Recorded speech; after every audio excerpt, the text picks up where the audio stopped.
అందరికీ నమస్కారం. నేను మీ గోపాల్ అయ్యంగార్. శ్రీమతే రామానుజాయ నమః. మీ అందరికీ కూడా సంక్రాంతి పండుగ శుభాకాంక్షలు తెలియచేస్తూ ఈ వారంలో మనం 19వ తారీఖు జనవరి నుంచి 25 తారీఖు జనవరి వరకు ఏ విధమైనటువంటి పరిస్థితి ఉంది 12 రాశులకు తెలియచేస్తూ మనమందరం కూడా ఒక ముఖ్యమైన విషయాన్ని గ్రహించాల్సిన పరిస్థితి ఏంటంటే, చాలామందికి తెలియని మకర సంక్రాంతి యొక్క గొప్ప రహస్యాలు మనం మిస్ అవుతున్నాం. మకర సంక్రాంతి రోజు పెద్దలకి తర్పణం వదులుతారండి. ఈ తర్పణం ఎందుకు వదలాలి అంటే, సూర్యుడు మకర రాశిలోకి వచ్చినప్పుడు మకరంలో సంక్రమణం జరిగింది, అంటే మకరంలో కలిస్తున్నాడు. కాబట్టి ఒక రైల్వే స్టేషన్లో ఇప్పుడు మనం మల్కాజ్గిరి, సికింద్రాబాద్, అప్సిగూడ ఎన్నో స్టేషన్ల పేర్లు చెప్తాం కదండి.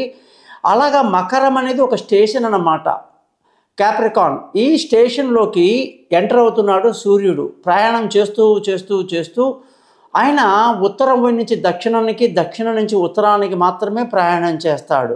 అలా చేయటం వల్ల దక్షిణాయనము, ఉత్తరాయణం అని రెండు ఏర్పడుతున్నాయి. ఎప్పుడైతే మకర రాశిలోకి సూర్యుడు ఎంటర్ అవుతున్నాడో దానిని మనము మకర సంక్రమణము, మకర సంక్రాంతి అంటున్నాం. సరిగ్గా అదే సమయానికి పంటలన్నీ చేతికి రావటము, ఇక వేసవి కాలం మొదలవ్వటము, వేరే వేరే పంటల గురించి రైతులు ఆలోచించే రోజులు అన్నమాట. పంటలన్నీ చేతికి వచ్చిన తర్వాత ధాన్యాలన్నీ కూడా చక్కగా సర్దుకొని ఆ ధాన్యాలు వచ్చిన సంతోషంలో ప్రపంచంలో ఉన్న మొత్తం రైతుల సంఖ్య దాదాపు 90% మంది వ్యవసాయం చేసే వాళ్ళే ఉంటారు. వాళ్ళందరికీ కూడా పండగ కాబట్టి ప్రపంచానికి ఇది పండగ. భారతదేశము వ్యవసాయ దేశం కాబట్టి ఇక్కడ పల్లెటూర్లలో కొన్ని లక్షల పల్లెటూళ్ళు ఉంటాయన్నమాట. మరి అలాంటి పల్లెటూళ్ళల్లో పంటలు చేతికి రావటం, పండగ చేసుకోవటం, ఈ పిల్లా చెల్లెలతో ప్రతి రైతు కుటుంబంలో ఆనందం వెల్లివిరుస్తుంది. ఈ పండగ యొక్క గొప్పతనం ఏంటంటే, ఎప్పుడైతే సూర్యుడు మకర రాశిలోకి వస్తే ఆయన ఉత్తరం వైపు వెళ్తున్నాడు అనమాట. దీనిని ఉత్తరాయణము అంటారు. ఇక్కడ మకరం, కుంభం, మీనం, మేషం, వృషభం, మిథునం, కర్కాటకం అంటే 6 నెలల లోపల ఆయన కర్కాటక రాశిలోకి వచ్చేసరికి దక్షిణాయనం మళ్ళీ స్టార్ట్ అవుతుంది. 6 నెలలు ఉత్తరాయణం ఉంటుంది. ఉత్తరాయణము చాలా పుణ్యకాలం అంటారు. భగవద్గీతలో కృష్ణుడు సొంతంగా తన నోటితో అన్న మాట, ఉత్తరాయణ కాలములో మరణిస్తే చాలా చాలా మంచిది, వాళ్ళు సద్గతిని పొందుతారు అని చెప్పేసి చెప్పడం జరిగింది.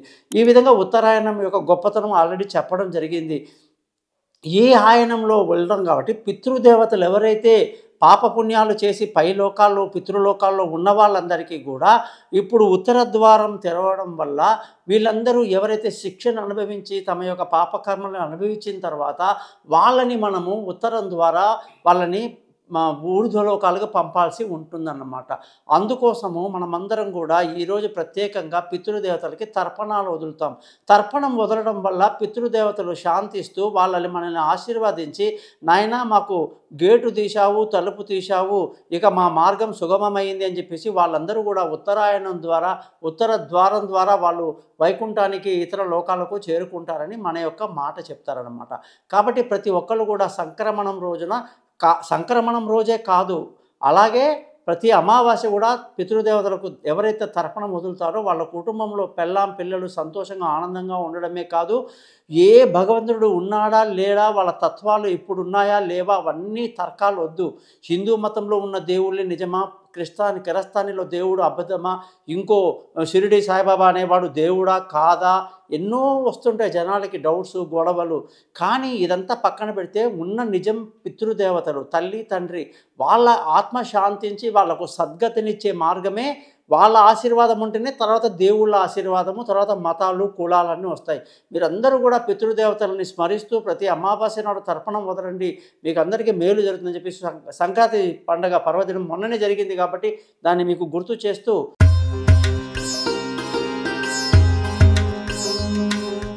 మేషరాశి వాళ్ళందరికీ కూడా సంక్రాంతి పండగలో సూర్యుడు ఎప్పుడైతే మకరంలోకి వచ్చి మకర సంక్రాంతి మనకు చేశాడో, మకర సంక్రమణం అనేది వీళ్ళకి చాలా అద్భుతం అన్నమాట.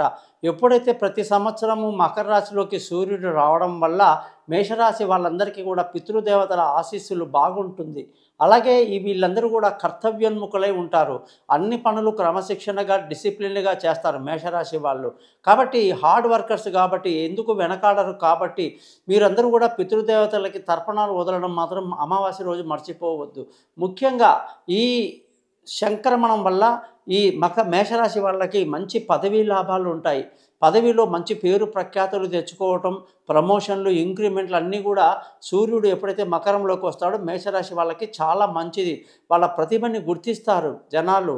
వాళ్ళ యొక్క క్వాలిటీస్ ఏదైతే ఉందో ప్రతిభను గుర్తించడం అనేది చాలా గొప్పగా ఉంది. ప్రమోషన్లు, ఇంక్రిమెంట్లు, కొత్త ఉద్యోగంలో అవకాశాలు, ఇంటర్వ్యూలు సక్సెస్ అవ్వటాలు అన్నీ కూడా అద్భుతంగా జరుగుతాయన్నమాట. విదేశాలకు వెళ్ళే అవకాశాలు కూడా మేషరాశి వాళ్ళకి ఇప్పుడున్న టైంలో చాలా మంచిగా ఉందన్నమాట. ముఖ్యంగా వ్యాపార పరంగా చూస్తే అనేక లాభాలతో సంతోషంగా ఆనందంగా ఉండడమే కాకుండా వీళ్ళకి ఆయిల్ వ్యాపారాలు, భూమికి సంబంధించిన వ్యాపారాలు, రియల్ ఎస్టేట్ వ్యాపారాలు, ఆటోమొబైల్ వ్యాపారాలు, అనేక నిర్మాణానికి సంబంధించిన వ్యాపారాలన్నీ కూడా, కాంట్రాక్ట్ వ్యాపారాలన్నీ కూడా చాలా బాగా కలిసి వస్తాయని చెప్పాలి. ముఖ్యంగా ఈ రాశి వాళ్ళందరికీ కూడా చక్కటి అన్యోన్యతతో భార్యాభర్తలు సంతోషంగా ఆనందంగా ఉండడం, మంచి ప్రేమతో ఈ వారమంతా గడపటం అనేది కూడా చాలా బాగుంది. దీనివల్ల మనకి ఇంకో మాట చెప్పొచ్చు, ప్రేమికులకు చాలా మంచి సమయం అని చెప్పొచ్చు. పెళ్లి కాని వాళ్లకు పెళ్లి కుదురుతుంది. దూరంగా ఉన్న భార్యాభర్తలు కలుసుకుంటారు. అన్యోన్యతతో అందరూ సంతోషంగా ఆనందంగా ఉంటారు. విందులు వినోదాల్లో పాల్గొంటూ ఉంటారని చెప్పేసి మేషరాశి వాళ్ళకి వైవాహిక జీవితం బాగుందని తెలియజేస్తున్నాం అన్నమాట.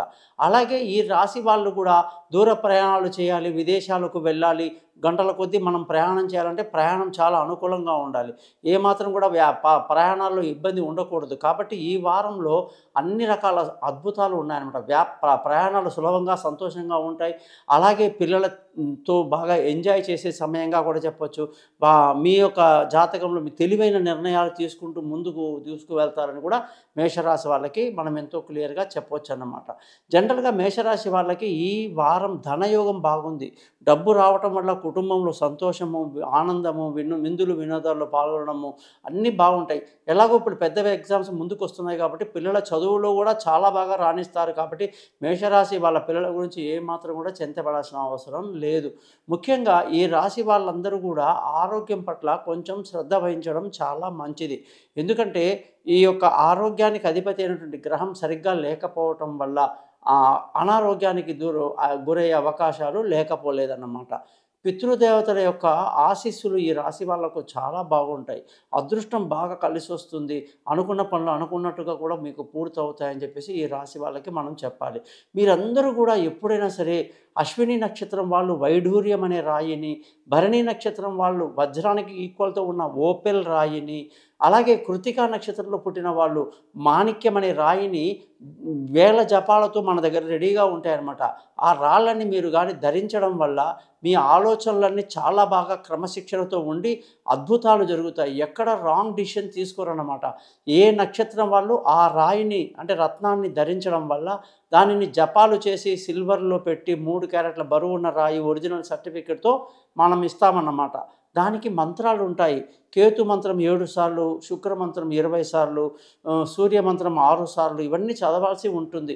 ఇలా చేస్తే ఈ రాశి వాళ్ళకి అన్ని అద్భుతాలు జరుగుతాయని చెప్పేసి, అలాగే సుబ్రహ్మణ్య స్వామిని పూజించడం, నరసింహస్వామిని పూజించడం, వీళ్ళు కాని వాళ్ళు ఆంజనేయ స్వామిని పూజించడం కూడా చాలా మంచి జరుగుతుంది. నమస్కారం.